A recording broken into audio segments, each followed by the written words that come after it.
And coming to co-stars, Jennifer కూడా language రాపోయినా నాకు తెలిసి Telugu first project, second project, language రాకపోయినా పాపం కష్టపడి ప్రతి సీను అంటే ఆ ఎఫర్ట్స్ పెట్టాలని చాలా తక్కువ మందిని చూస్తాము. అందులో heroine, thank you for being my co-star. And ఈ సినిమాలో నాకు బాగా నచ్చిన విషయం,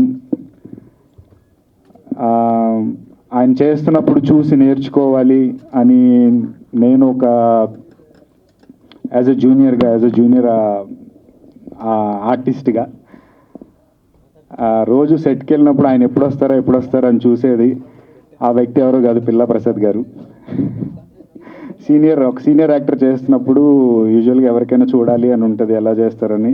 అందులో శ్రీ ఆంజనేయంలో సూపర్ విలన్గా పేరు తెచ్చుకున్న పిల్లా ప్రసాద్ గారు చేస్తున్నారంటే ఎప్పుడెప్పుడు చూస్తున్నానా అని ఉండేది.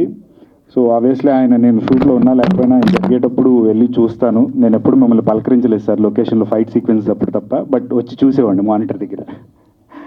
అండ్ ఈ ఏజ్లో కూడా యాక్షన్ సీక్వెన్సెస్ కానీ ఏమన్నా యూజువల్గా కొంచెం సీనియారిటీ వచ్చాక లేదా ఏజ్ మీద పడ్డా కొంచెం రిలాక్స్ అవుతారు.